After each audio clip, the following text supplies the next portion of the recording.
what are some of the struggles as a woman being a business owner compared to just being a business owner, period? Yeah, being a business owner, period, is just... I think a good thing for men is men, I can't say always, but normally aren't so emotionally... Are you done?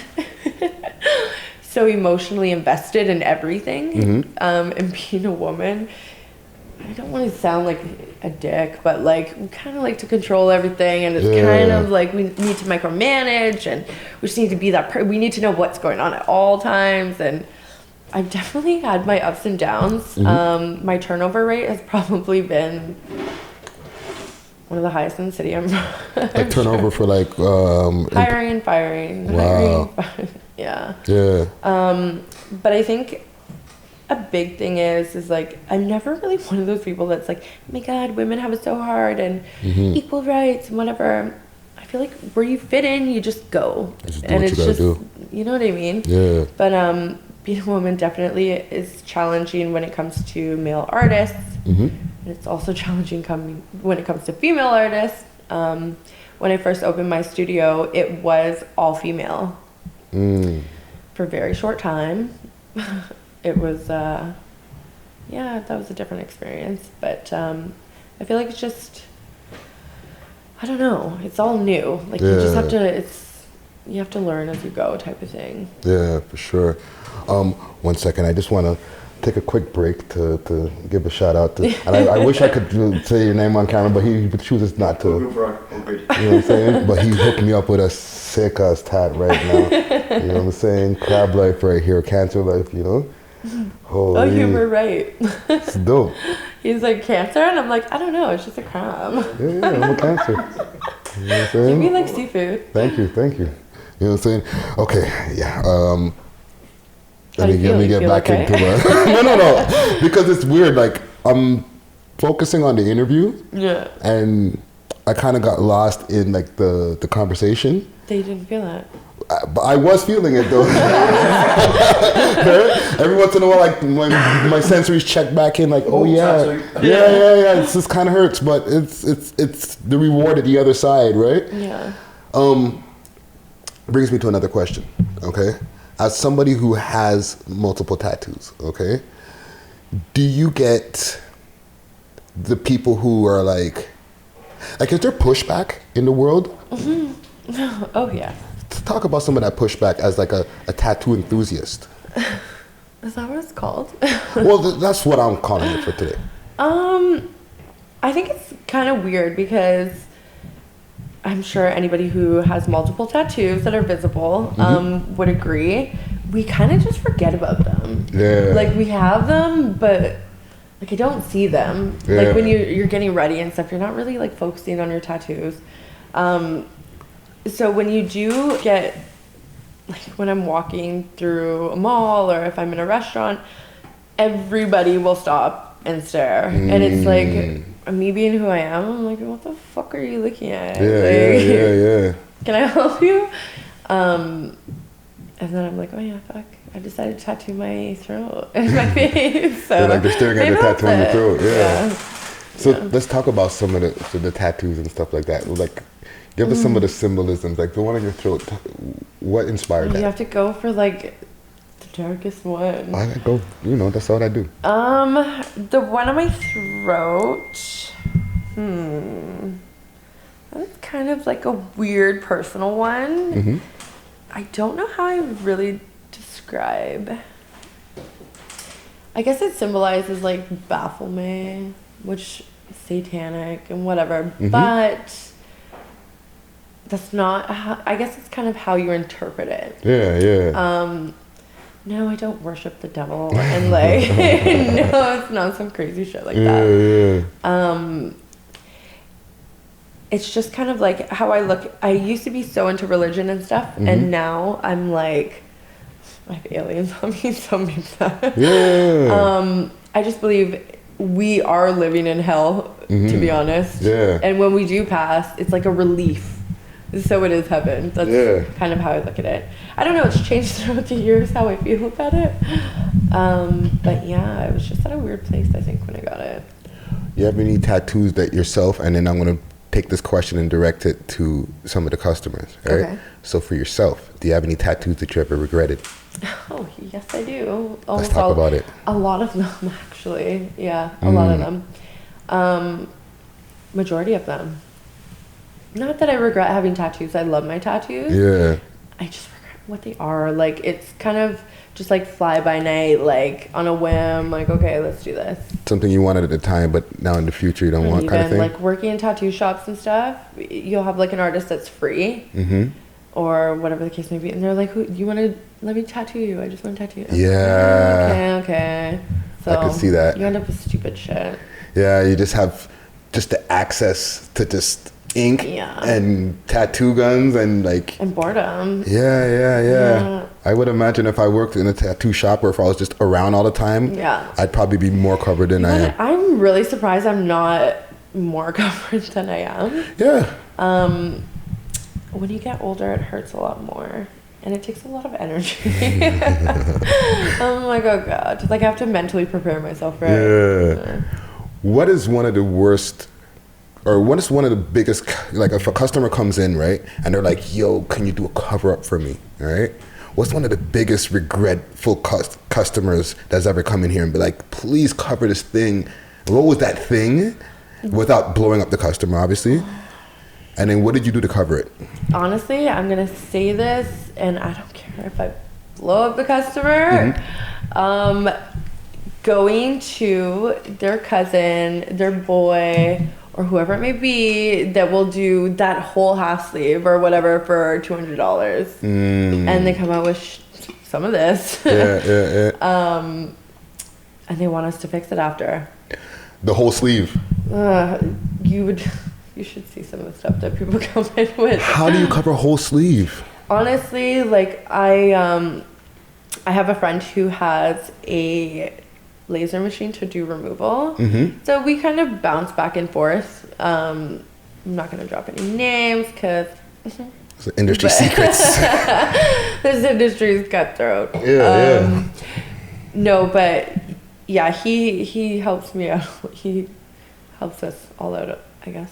That's dope. So you're telling me, and without blowing up the industry secrets, that there's a combination when it comes to like covering a big tattoo, a combination of removing some and then doing some cover up at the same time. Honestly, like I think no matter who the artist is, they would rather work with a blank canvas rather than trying to like manipulate and figure out how the hell we're gonna cover this thing.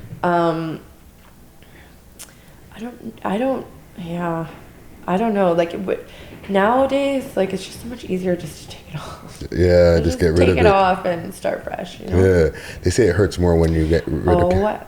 I got one removed. Yeah. Let me tell you, it literally felt like bacon grease was being like poured on my skin. Yeah, it's bad. It's that bad, eh? Oh, well, when I did it, it was that bad. Wow. What about for like young people who are coming in for tattoos and stuff like that? You got a lot of rappers these days, you know what I'm saying, who are getting tats on their face and stuff like that. Do you ever try to advise them not to, or do you just go with the flow? All the time. I always... Okay, I had this client come in one time. Sorry. That's cool. I had this client come in one time, and it was a young gentleman. He was 15, turning 16. And he was with his mother, and he wanted to get, I forget what it was on his neck, some script on his neck, like literally on his neck. No other tattoos. And I was like, okay, listen, no. He had no other tattoos? No other tattoos, none. And I'm like, no. Yeah, she was trying to convince, she was like, she got offended. I might have like overstepped in a way. Like I said, I am a mother. So if my kid walked into somebody's shop and wanted his neck tattooed, you better be telling my kid to get the fuck out of your shop. Like, so yeah, it kind of caused like a little bit of issue, but I've been very lucky that most of the artists that I've had come through my doors have those morals where they're gonna be like, no, sorry, we won't do it. And I find a lot of artists nowadays professional ones at least, share those morals. So it's pretty good. Yeah. Wow, I got so many different questions that pop into my brain. As a woman in the tattoo industry again, okay? I remember we interviewed my tattoo artist, right? Christine Noble, right? Okay. She told us a crazy story early in our seasons, right? And it coincides with the hashtag Me Too movement, right? This is before the hashtag Me Too movement had even sparked off, but she told us a crazy story. Now, as you as a woman in the industry, and an attractive woman, right? Do you deal with any of those hashtag Me Too situations? All the time. Give us a couple of examples. Well, actually, one of the reasons why I first started off as an all-female tattoo studio was kind of to give, well, it wasn't kind of, it was to give women a safe space to work without being sexualized, without being harassed, without feeling pressured and like manipulated and whatever, because I've witnessed some pretty sad things, to be honest, in this industry. Obviously, I'm not going to call it any names and whatever, but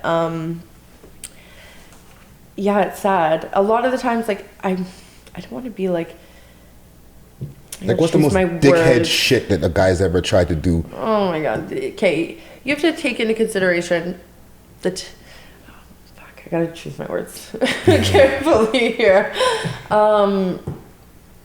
A lot of the old school tattoo artists are like old school guys, and it just is what it is. Like, men are men, women are women, and women are just there. So they'll use kind of like they're like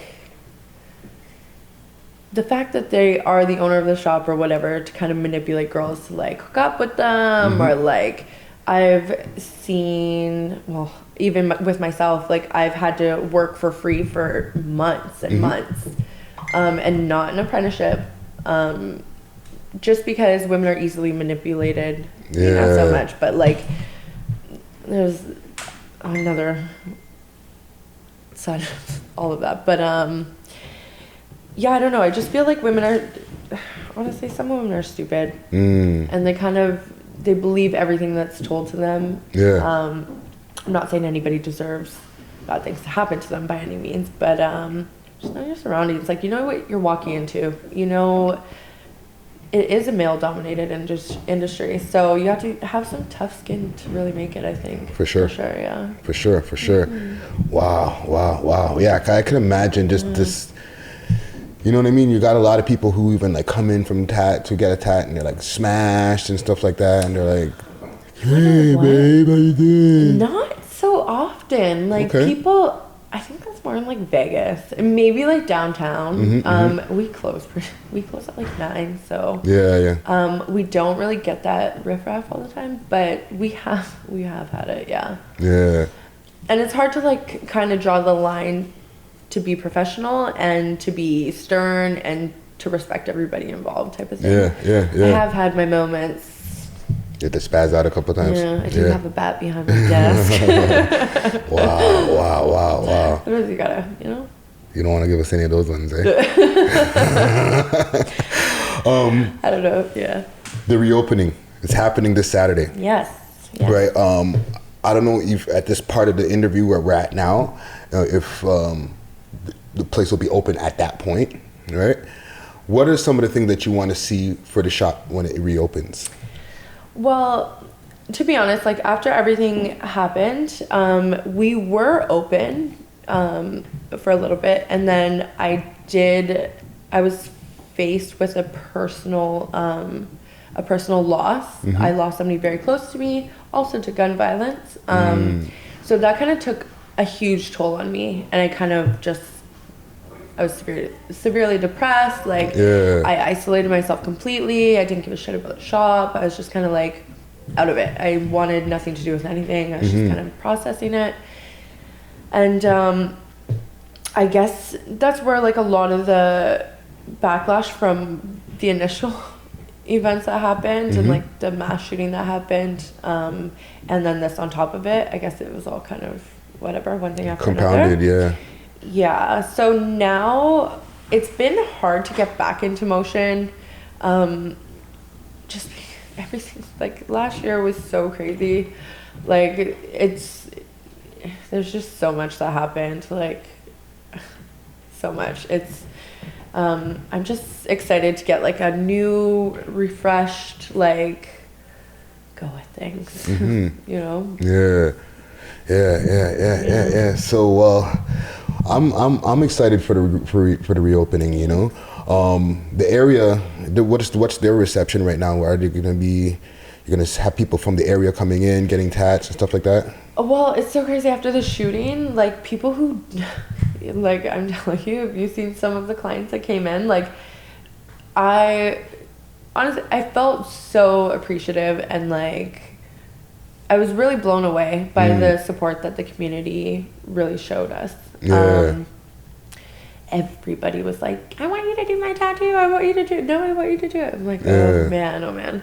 But we got so much positive support within the community, which is really good because before, not many people really liked me too much. Right. Just because of the whole stigma that comes with tattoos, I guess. Tattoo shops and stuff, yeah. Wow. Dope. Well, I really appreciate you like letting us come into the space here and like, you know, me getting this sick tattoo Letting us here. put a crab on you. You know what I'm saying? and you know, getting to hear your story, you know what I mean? Like, and getting to hear the story of the shop too, right? Yeah. I think it's important, especially since, you know, you mentioned you've done a lot of different news clips and stuff like that, but the little clips. Yeah. You know what I mean? Yeah. We get to dig deep when we get into these types of conversations. Right? Yeah. So I really appreciate you coming through and speaking with us here today. Honestly, thank you. I'm glad that you've got a crab on your arm now. You're gonna remember us forever. Never mind. And make sure to shout out the shop, the social medias where like people can contact you or anything to get tattoos done and etc. Okay. Our Instagram is Skin Deep Tattoos 416. Our Facebook is, I think you could put the same thing in and it will pop up on Facebook. Okay. We do a lot of our promos. We have like crazy promos all the time. Yes. Customer appreciation and we do a lot of giveaways. We're kind of like, we're good like that. So, dope. But yeah, you can come stop by 345 Danforth. We have a huge party. Well, not huge, but it'll be a good party. Yeah. Champagne, you know, have some drinks. It'll be good. Dope.